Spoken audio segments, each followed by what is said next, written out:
Bismillahirrahmanirrahim.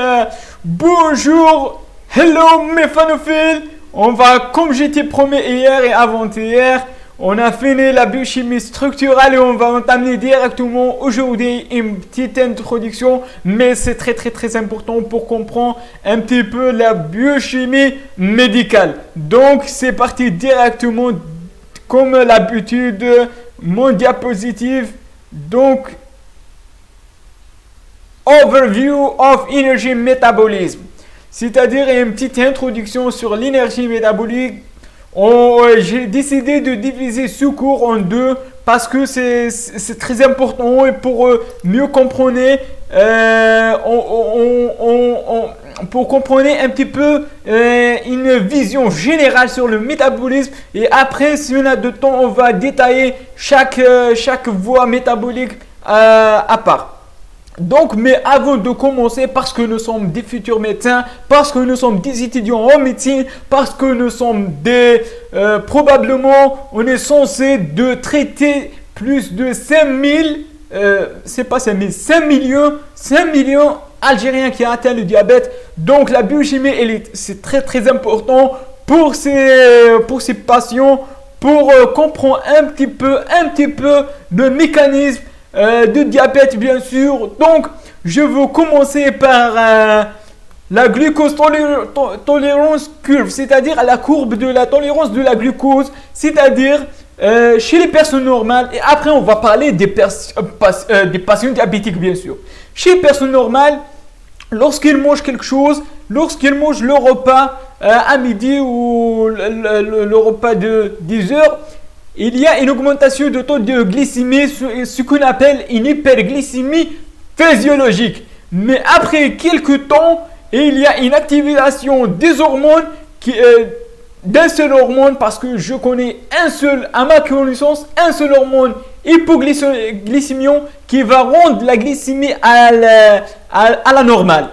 Donc, une autre important, bien sûr, vous connaissez ce fameux, c'est de l'insuline. L'insuline, après le repas, il va sécréter les cellules de bêta-de-Langerhans au niveau du pancréas. Il va sécréter l'insuline qui va faire la retour de la glycémie à la normale. Ce retour de la glycémie à la normale, est-ce que se fait seulement par l'insuline? Bien sûr, c'est faux! L'insuline, il participe à la retour à la normale de la glycémie. Mais n'oubliez pas les organes insulinodépendants tels que le cerveau, les globules rouges, surtout les globules rouges qui sont insulino-indépendants. C'est-à-dire ils ne sont pas besoin de l'insuline pour entrer du glucose parce qu'ils utilisent les transporteurs tels que le GLUT1 et le GLUT3 qui sont bien sûr caractérisé par la cinétique de l'ordre 0, c'est-à-dire bas Km, c'est-à-dire constant Km et haute affinité. Donc, ils font entrer le glucose, quel que soit leur taux. Donc, ce sont bien sûr, chez les patients diabétiques, on regarde que c'est vrai, il y a un pic, mais il y a un retour, malgré on n'a pas d'insuline, on a déficit de sécrétion de l'insuline, mais il y a un certain retour dû à ce phénomène des organes insulino-indépendants.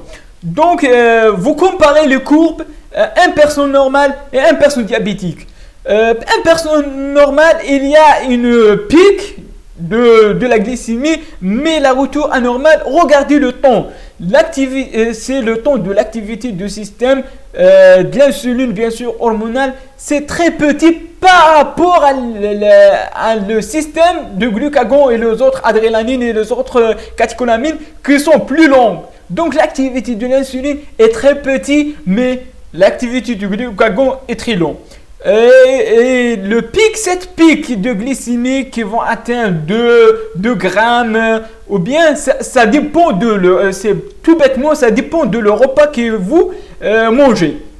Donc, pour les diabétiques, il y a toujours des taux de glycémie très élevés. Pourquoi? Parce que lorsqu'il arrive petit à petit à normaliser le taux de glycémie, bien sûr, après 5 heures en 10, il sentir de faim.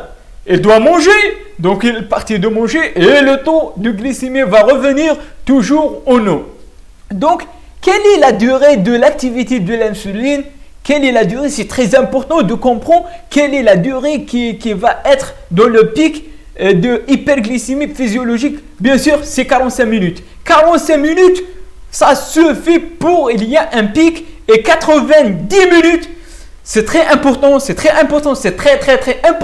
Après un repas, après 90 minutes après un repas, le taux de glycémie va revenir à l'état normal. C'est-à-dire un patient qui vient au niveau des urgences, au niveau de l'IMC, au niveau de l'hôpital, après qui mange à midi et qui vient au hôpital par exemple à 5 heures de soir, après plus de 5 heures ou 6 heures, et il trouve un état de hyperglycémie et dit qu'il est mangé, c'est tout bêtement, si vous êtes bête, donc moi I believe in my biochemistry, I believe in the biochemistry, 90 minutes, le taux de glycémie, quel que soit, il a un système de sécrétion d'insuline normal, 90 minutes va revenir à l'état normal.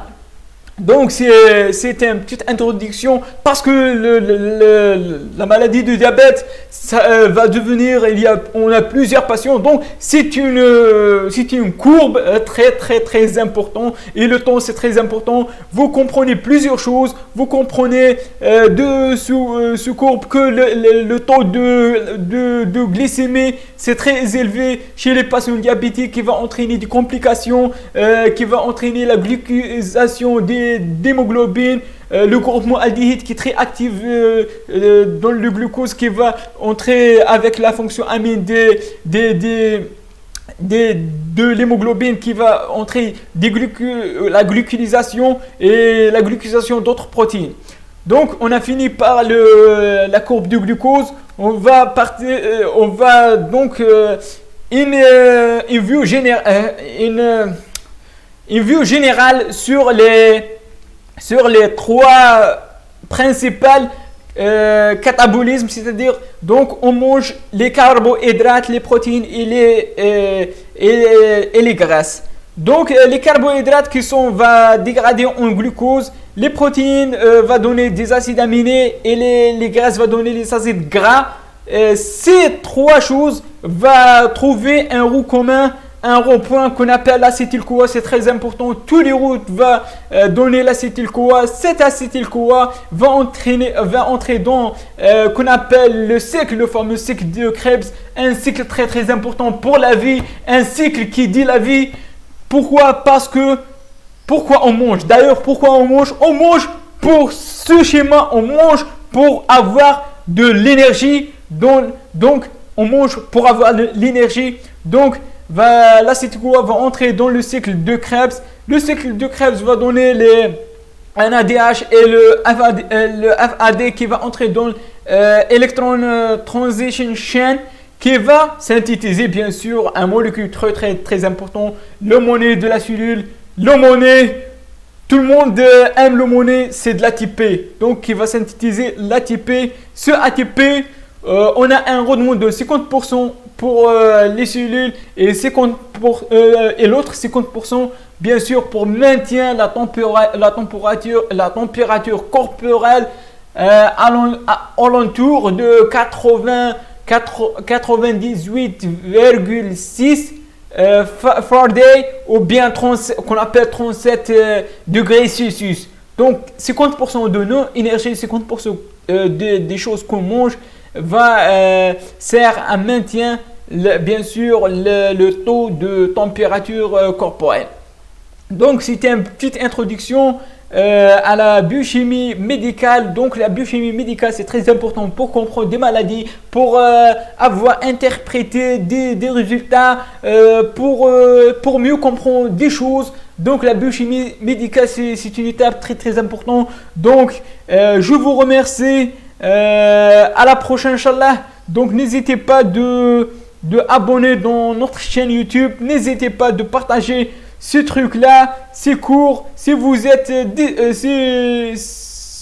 s'il y a des idées, des cours pour faire, soit donc donnez donc commentaires. On va faire les choses qui sont importantes bien sûr. Si vous aimez l'anatomie, pourquoi pas on fait l'anatomie. Si vous aimez quelque chose, une autre chose, nous sommes à votre dispositif. Merci et à la prochaine, Inch'Allah. Salam.